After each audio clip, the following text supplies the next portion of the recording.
What's up, everybody? Finally coming at you with our survivor picks and recommendations for week 9 of the NFL. Let's jump right into it. Taking a look at the 9 games selected for this NFL Sunday here and Monday. You had teams like the Rams that are favored by 2 touchdowns, and you're scraping the bottom of the barrel here with the 49ers favored by 2.5 points. We'll talk about each and every one of these games and what I'm thinking about each one. But let's start with the games, as always, that I'm a little bit more cautious about. And I'll start with that last game that I mentioned, the 49ers here facing off on the road against the Giants. I think this is going to be a popular pick, or at least consideration for a lot of people, knowing that the Giants are without their emerging star running back, rookie running back, Cam Gadabo, who had a pretty tough ankle injury last week that kind of derailed that game for the Giants against the Eagles. I think a lot of people are going to be jumping again on the 49ers because of that, but I'm a little bit more cautious. I think a big reason why, regardless of the fact that they're getting Mac Jones at quarterback, the pass blocking for the 49ers has been a big concern, especially last week, and a big reason they lost that game against the Texans. And I don't think they're going to have too much of an easier time against this New York Giants pass rush that is admittedly not as good as the Texans. It's really hard to be on their caliber, but one of the premier pass rushing units in this league still. And if this offensive line play for the 49ers doesn't get shored up, then it doesn't matter if it's Mac Jones or Brock Purdy there at quarterback. You're still going to be getting the same result if your quarterback does not have time behind a weak offensive line. So I think that's a big reason I have the most concern at this game is that Giants defense versus the offensive line specifically of the 49ers. What the 49ers do have going for them is getting guys like Ricky Pearsall back at wide receiver and that locker room getting a bit healthier, again with Brock Purdy back on the field too. But that does not mask the fact that the 49ers defense is still a bottom 6 unit in this league. As they often are, really beleaguered in terms of personnel on the defensive side with injuries. Fred Warner, their star linebacker, out for the season. Nick Bosa, star edge rusher, out for the season. And the injuries just keep stacking up here. The bottom 5 passing unit, Jackson Dart, rookie quarterback, has been doing a good job spreading the ball out. They got guys like Darius Slayton back at wide receiver for the Giants, and Wan'Dale Robinson has proven to be a reliable option for him, and Theo Johnson emerging as a tight end option there in the offense too. All I'm trying to say is I think this game is a little bit closer, as indicated by the spread, than most people would think. It's a reason that I'm not in love with this pick on the road where a lot of survivor upsets happen. Staying away from this game for the 49ers. Jumping up here to another game that I think is going to be, again, on a lot of people's radar, and that's the Colts after a dominant 7-1 start taking on the Steelers in Pittsburgh after Aaron Rodgers lost his quote-unquote revenge game against the Packers there on Monday Night Football. Where I think, again, I scratched my head a little bit looking at this line that opened up at the Colts only favored by 3 points, I think rather counterintuitively to a lot of our beliefs of what we think the Colts are as a team, what we think the Steelers are as a team. And even with the public hammering the Colts, the line's only moved to 3.5. So something is going on here where the odds makers, the line makers, and the gamblers are sticking around and believing the Steelers have a chance in this game. I think a big part of it is a lot of people are looking at the Colts record and wondering who they played to start this season. And I think the answer that most people are concluding is not much has happened and not really any real contender opponents for the Colts to start this season outside of the Rams, who is their one loss so far. I wouldn't go as far as to say that the Steelers are a true contender this year, but they're definitely a better team than the likes of the Titans, the Cardinals, the Raiders, and let's see who else they stomped the Dolphins earlier this year. So I think they're going to get a little bit harder of a test here for the Steelers. Again, going to face a really solid pass rush led by T.J. Watt. Not that the Colts offensive line has been any bit of an issue. They've actually been one of the most solid, stable units in the NFL, but they're going to see a little bit tougher defense than they're used to dealing with Pittsburgh here. And again, with that pass rush. I think this is going to be a big game for people to understand and realize that the Colts are a little bit more for real or fraudulent. I do think they should win this game, but this line is extremely fishy and one I'd stay away from as the Colts got easier opponents coming up as well. You don't want to be taking them on the road only favored by a field goal-ish. Seems like very much like a trap game here. And then lastly, the Jaguars and Raiders both coming off a bye here. I think the Jaguars, they got out to a hot start to the season, but since fizzled off. And I think you can maybe say the same thing about the Raiders after their first win of the season, coming in week 1 against the Patriots, losing 5 out of their most recent 6. But this is a Raiders team that's getting Brock Bowers back, which adds a whole new level of depth to this offense. And they're also getting Jacoby Myers back as well at wide receiver. So this Raiders team, with the addition of those two guys in the passing game, is going to look completely different than what we've seen over the past few weeks. In addition, you got Ashton Jonty at running back, at rookie sensation. Then with all those 3 guys clicking, this offense is completely different again than I think what we expect from this Raiders team. And then from the Jaguars' perspective, I think you saw against games like the Chiefs that these guys are a little bit more pretenders than contenders, with the defense forcing less turnovers than it did at their historic rate for the first few weeks of the season.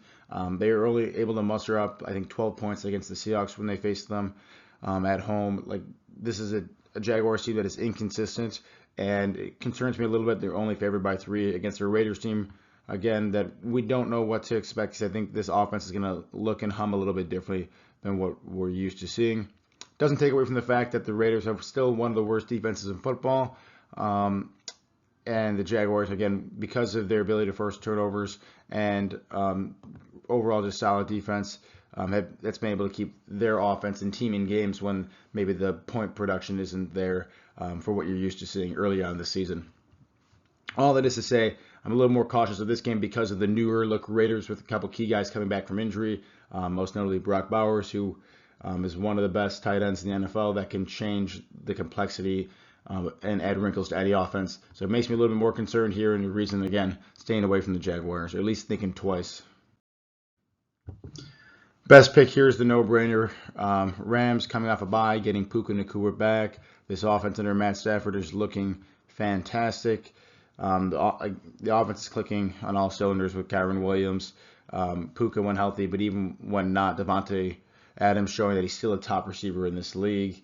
The Saints, on the other hand, having a really tough time putting up any offensive production themselves. I think it's Tyler Slough, quarterback, this week for the Saints, which is just Shaw, who can, I guess you could say, it's probably not a step down at quarterback from what they've been having, but it doesn't bode well for them that they're getting quarterback changes at this point in the season for the Saints.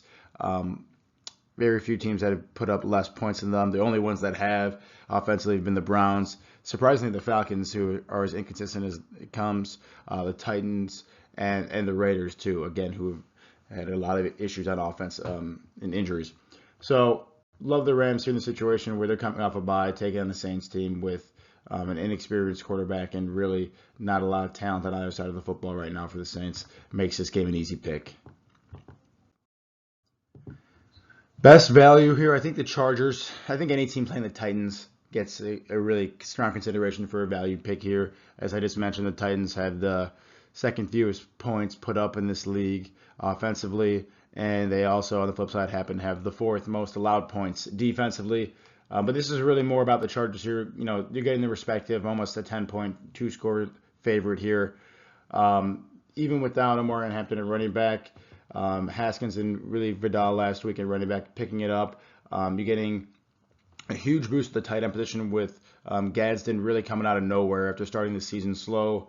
You're seeing a little bit of a disappearing act from Quentin Johnston, but he's still around and had a great start to this season. Land McConkey, reliable slot receiver threat that is hard to keep track of defensively, honestly. And then the sure-handed Keenan Allen makes this offense just really hard to slow down when you're getting the offensive line play, which has been key for them to get a few guys back on that offensive line, and getting Justin Herbert time to pepper the ball to the variety of names that I just listed off there. Much like the Saints, the Titans don't have a lot of talent anywhere, and that's tough against the Chargers team that is, again, trending in the right direction. A lot of it because of guys coming back from injury, especially that offensive line. And then the emergence of another threat in this offense with Gadsden makes it just almost unstoppable to stop the Chargers when they come out with a 3 wide receiver, 1 tight end, 1 running back set. I expect them to do that a lot, and expect them to roll the Chargers here, even on the road. And you look at the schedule here, you're going to get a lot of opportunities to take teams like even the Patriots have a couple of nice opportunities up here. The Packers, the Lions, but I don't see the same opportunity for the Chargers, favored again by 2 scores here. Hard to call a value play for a team like the Jaguars or Dallas, where yeah, you're not going to pick them very often later in the season, but I am hesitant to take a team that's only favored by 3 points at home, like Dallas is, which we'll get to, or a team that's on the road against an opponent of any caliber and only favored by 3 points. So a lot of value with the Chargers not having a ton of opportunity down the road and also finding themselves favored by 9.5 to 10 points this game. Really good spot for them.